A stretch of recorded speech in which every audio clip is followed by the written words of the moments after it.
Longevity is about more than adding years. It's about protecting brain health. To tell us more is author of Claim Your Brain, Jocelyn Pepe. Good morning. Thanks for joining us. Good morning. I'm happy to be here. So let's talk about brain health and the changes that the brain goes through as you get older. Well, the women's brain goes through multiple neurological transformations. So it begins with puberty, which everybody experiences, and the hormonal shifts and transformations in the brain. It's one of the most major neurological transformations. And then women who go through pregnancy have another transformation in their brain. And so that's for caregiving needs. So there's a major transformation, not only hormonally, but from a brain perspective, functionally and actually physically. And then perimenopause, which is a lot of women who are starting to navigate that time in their life. There's a transformation in the brain during perimenopause with decreases in estrogen and increasing levels of stress at a time in life when women may be compounding stresses with caregiving needs, children, parents, and things like that. So the life cycle of the female brain is a really important thing to understand because there's so many transformations that women do go through, and not everybody understands what's actually happening. So no matter what stage of life a woman is in, they should be, identifying their brain health as something that they should be working on. How do they go about doing so?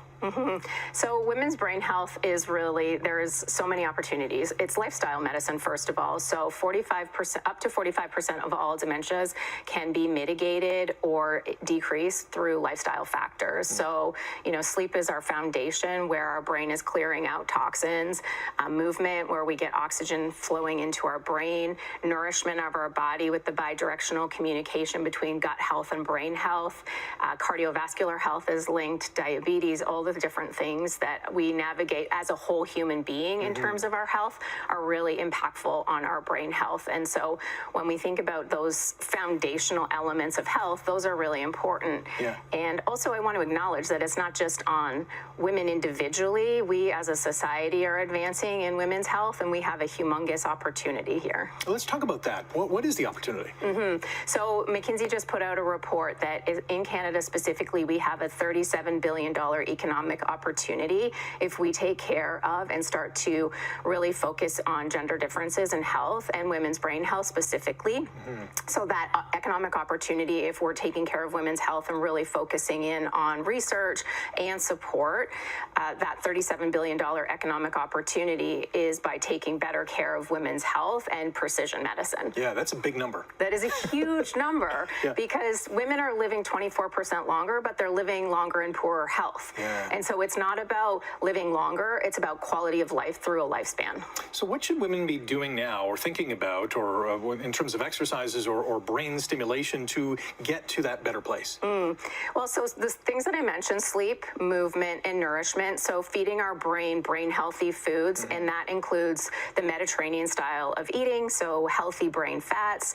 And also another really important thing that I didn't mention was continuing to build our cognitive reserve. And so with neuroplasticity, our brain has infinite potential.